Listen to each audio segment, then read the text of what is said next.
Bonjour à tous et bienvenue sur un tutoriel Clos Tricot. Aujourd'hui, on parle du duplicate stitch ou de la maille brodée. Avant de commencer, vous pouvez aller dans la boîte de description, cliquer sur le lien qui vous amène à mon site web et vous pouvez aussi cliquer sur le lien qui vous permet de contribuer à ma chaîne avec les souscriptions mensuelles. Donc, c'est quoi un duplicate stitch? Ça a l'air de ça. Et là, vous dites, ça ressemble à de l'intarsia. Oui, mesdames et messieurs, ça peut ressembler à de l'intarsia, sauf que, regardez ça derrière. Ce n'est pas de l'intarsia, c'est-à-dire qu'en dessous de toutes ces mailles ici, mon tricot bleu est existant. Donc, tout ce que j'ai fait, c'est doubler les mailles du tricot bleu en orange pour faire un tout petit motif qui me permet de ne pas avoir à traîner un fil d'une autre couleur pendant que je tricote. Donc, c'est une bonne façon de faire des petits visages pour les enfants sur des chandails ou des petits cœurs, des petits motifs vraiment, des petites touches. C'est vraiment une très belle façon de le faire. Et voici comment on va faire ça. Allons-y, ça prend un fil, ça prend votre tricot et une aiguille à laine. Donc, on va mettre notre fil contrastant sur notre aiguille à laine. Le fil, la longueur du fil va être dépendant de la quantité de mailles que vous allez faire, évidemment. J'en prends toujours plus que pas assez. Hein? C'est toujours mieux d'en avoir trop que d'avoir à recouper un autre bout de laine. Donc là, on va trouver où on veut faire notre première maille brodée. On peut se mettre un marqueur si on ne sait pas. Moi, je n'ai pas de patron. J'y vais au gré de mon désir en ce moment. Donc, je vais commencer ici. Et là, il faut localiser où on veut aller, quel V on veut commencer à broder. Donc, moi, si je veux broder celui-là qui est ici, OK, cette petite truc, ce petit V ici, je vais passer par-dessous et je vais venir rentrer à la base, donc entre les deux brins du V dessous, sous celui que je veux broder. Je vais tirer mon fil en laissant quand même une bonne quantité pour pouvoir rentrer mon fil à la fin, évidemment.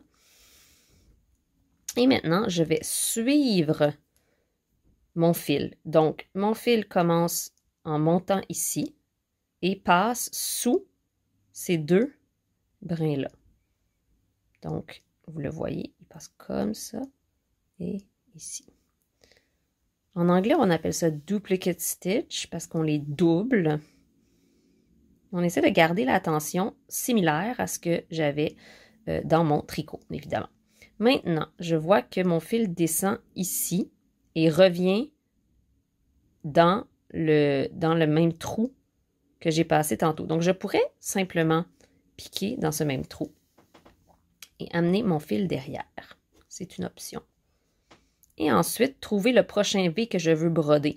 Donc, si c'est le V juste à côté, je vais localiser où me placer ici. Donc, dans le V dessous ici, faire sortir mon aiguille et mon fil et faire la même chose. Donc, remonter, passer en dessous des deux barres du V juste en haut. En broderie, pour faire des mailles de tricot brodées, on va essayer le plus possible d'aller de la droite vers la gauche et du bas vers le haut. Évidemment, ça ne sera pas toujours possible, alors c'est une règle générale, mais qui n'est pas obligatoire. Ensuite, je pourrais encore une fois passer ici, mais moi, mon truc pour aller plus vite, c'est que je vais carrément, si je sais que je veux aller dans la prochaine maille juste à côté, au lieu de piquer vers le bas, je vais piquer pour aller vers le bas, dans mon V juste ici, mais je vais tout de suite remonter dans la maille que je veux broder, dans la prochaine maille que je veux broder. Donc, je passe encore une fois entre deux, dans le fond, je passe en dessous de deux brins, mais du bas, en espèce de quinconce de ceux que j'ai fait du haut. Et vous voyez comment je suis en train de remonter ici, broder des mailles, une à côté de l'autre. Qu'est-ce qui se passe quand on veut monter ou faire des choses en diagonale? Alors, si on veut monter, disons que je voudrais, si je voulais faire la rangée juste en haut, Et si je veux faire les mêmes mailles de la rangée juste en haut, personnellement, c'est là où je ne vais pas retourner complètement à droite pour faire de la droite à la gauche parce que j'ai pas envie d'avoir un long fil qui suit. Donc, moi, personnellement, je vais monter directement dans la maille au-dessus. Donc, à ce moment-là, je vais descendre dans la même place pour finir ma première maille. Mais ce que je vais faire, c'est que je vais remonter juste une maille plus haut. Donc, vous voyez ici comment je vais juste avoir une barre pour remonter dans la base de la maille juste au-dessus. Et c'est là où il faut faire attention à la tension. Quand on remonte puis on descend, on veut essayer que ça paraisse le moins possible qu'on a brodé puis que ça ait l'air le plus possible d'une maille régulière. Donc, on essaie de jouer un peu avec notre tension pour s'assurer que c'est joli. Et ensuite, parce que je veux revenir, je vais faire la même motion que tantôt, mais je vais aller à l'envers. Donc, je vais broder le brin gauche de mon V en premier, en allant ici et en allant encore une fois sous 2 brins en haut. Oups, ici. Ensuite, je vais descendre dans la base de mon V et je vais remonter dans la base de mon V à côté. Et oups, je vais y arriver ici.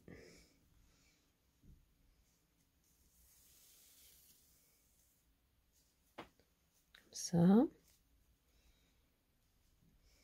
Et donc, vous pouvez voir comment c'est merveilleux pour faire des tout petits motifs qu'on n'a pas envie d'avoir un fil d'intarsia ou de jacquard, évidemment, qui vont traîner tout le long de notre travail. Donc, dans le base du V et dans la base du prochain. C'est aussi super si jamais on a fait un jacquard vraiment joli puis qu'on s'est trompé sur un motif, mettons. Il y a quelques mailles qui ne sont pas la bonne couleur, puis ça nous dérange vraiment. Au lieu de tout défaire notre travail, là, venir faire une petite maille brodée, 2, 3, 4 petites mailles brodées, il y a des grandes chances que ça ne paraisse quasi pas dans votre travail, à part peut-être à vos yeux d'expert à vous, parce que c'est vous qui l'avez fait. Mais sinon, là, les gens n'y verront que du feu. Donc, encore une fois, si je remonte, je vais piquer dans la base de cette maille, ici, et je vais remonter directement juste d'un V. Si je veux aller ailleurs, je vais piquer, je vais descendre, ici. Et disons que je veux, moi, aller ici, je veux aller dans la maille qui est en diagonale, ben, je vais simplement remonter à la base dans le milieu de la maille à côté. Donc, la base de ma maille, c'est toujours où les deux brins se rencontrent au bas. Donc ici. Et maintenant, je suis prête à faire cette maille qui était juste au-dessus. Comme ceci. Et revenir, si je veux continuer ma ligne, comme ça. J'ai aucune idée de ce que je vous fais. Hein. Je vous fais un motif aléatoire pendant que je vous parle des utilités de la broderie. Ça peut aussi être utilisé pour renforcer des sections de tricot qui ont malheureusement du vécu et qui commencent à percer, comme le bas des chaussettes. Ou parfois, on a en dessous des aisselles, des endroits où il y a de la friction. Des fois, le tricot commence à perdre un peu de sa force, ou des fois, on s'est accroché dans un clou, dans un crochet, et on veut renforcer juste quelques mailles qui ont été amincies. C'est une très bonne façon de le faire en gardant, si vous avez le même fil que vous aviez quand vous avez fait votre tricot, ben là, vous pouvez le faire de façon complètement invisible, ou si vous n'avez plus le même fil que vous avez utilisé en faisant votre tricot, à ce moment-là, vous pouvez utiliser un fil contrastant et en faire un beau petit motif, comme je suis en train de le faire en ce moment. Donc, encore une fois, je tire de à gauche à droite un peu pour aplatir et voir que ma tension est la même. Parce qu'évidemment, si je tire trop ici, là, cette maille-là, complètement, elle disparaît. Mais on peut facilement jouer avec la tension tant que ce n'est pas, ça va être quasi impossible de retravailler la tension très bien des mailles qui sont au milieu quand ça fait plusieurs mailles qu'on fait qu'on veut regarder assez fréquemment notre travail. Et là, voilà, j'ai fait un petit rectangle avec une tablette.